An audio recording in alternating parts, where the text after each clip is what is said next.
చెమట వాసన తప్పించుకునేందుకు, తాజా అనుభూతి పొందేందుకు మనలో చాలామంది బాడీ స్ప్రేలను వాడుతూ ఉంటారు. అయితే ఈ బాడీ స్ప్రేలను మోతాదుకు మించి వాడినా, అధిక రసాయనాలు ఉన్నవి ఉపయోగించినా మన చర్మానికి సమస్యల బెడద తప్పదని హెచ్చరిస్తున్నారు డాక్టర్లు. చర్మ వ్యాధుల్లో ఎక్కువ శాతం బాడీ స్ప్రేల వాడకంతో తలెత్తుతున్నవే అని పరిశోధనలు సైతం వెల్లడిస్తున్నాయి.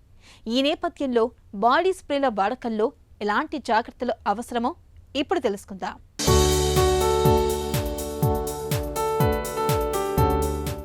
బాడీ స్ప్రేలు ఇవాళ మనలో చాలామందికి ఒక అలవాటుగా మారిపోయాయి. కాలేజ్, ఆఫీస్, సమావేశాలు, శుభకార్యాలు, సినిమా థియేటర్ ఇలా ఎక్కడికి వెళ్ళినా కొంతమందికి బాడీ స్ప్రే తప్పనిసరి. చెమట నుంచి వచ్చే దుర్వాసనను తప్పించుకునేందుకు కొందరు, మంచి సువాసన కోసం మరికొందరు వీటిని వాడుతుంటారు. వీరిలో గంటకు వాడేవాళ్ళు ఉన్నారు. అతిగా బాడీ స్ప్రేలు వినియోగిస్తే వాటిలోని రసాయనాల కారణంగా చర్మ సంబంధిత సమస్యలు వస్తాయని వైద్య నిపుణులు హెచ్చరిస్తున్నారు.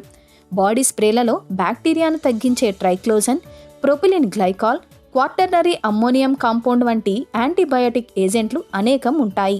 అంతేకాదు దుర్వాసనను తగ్గించడానికి హెక్సాల్సిన్నామాల్డిహైడ్, లిమోనిన్, లినోలాల్ వంటివి ఉంటాయి. ఇక చెమట నుంచి వచ్చే దుర్వాసనను పీల్చే స్వభావం కలిగిన sodium acid carbonate, zinc carbonate, talc రసాయనాలు కూడా ఉంటాయి. వీటితో పాటు alcohol, propylene glycol, parabens, preservatives వంటి వివిధ రకాల రసాయనాలు కూడా ఉంటాయి. బాడీ స్ప్రేలను అతిగా వాడటం వల్ల ఇలాంటి రసాయనాలన్నీ పెద్ద మొత్తంలో శరీరంలోకి తేలికగా చేరిపోతుంటాయి. దీంతో దీర్ఘకాలంలో contact dermatitis, hyper pigmentation, granuloma వంటి చర్మ వ్యాధులు వస్తున్నాయి. చర్మం ఎర్రబారడం, దురద, మంట, దద్దుర్లు, చర్మం నల్లబారడం, చిన్న కణుతులు రావడం, చెమట గ్రంథులు మూసుకుపోయి చర్మం పొడిబారడం, తలనొప్పి, చికాకు, కళ్ళు ఎర్రబడడం, కొందరికి శ్వాసకోశ ఇబ్బందులు కూడా ఎదురవుతున్నాయి.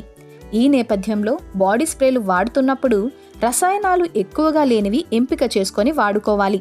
ముఖ్యంగా ప్రొపిలిన్ గ్లైకాల్, అల్యూమినియం కాంపోనెంట్ వంటి రసాయనాలు లేని వాటిని చూసి తీసుకోవాలి. స్ప్రేలకు బదులుగా హానికారక రసాయనాలు లేని రోలర్స్ వంటివి వినియోగించడం మేలని వైద్యులు సూచిస్తున్నారు. చర్మ వ్యాధులు రాకుండా ఉండాలంటే ఏదైనా బాడీ స్ప్రే తీసుకున్నప్పుడు 2 రోజుల పాటు చెవి వెనుక భాగం లేదా చేతి వెనుక స్ప్రే చేసుకోవాలి. చర్మం రంగులో మార్పు కనిపిస్తే వాటికి దూరంగా ఉండటం మంచిది.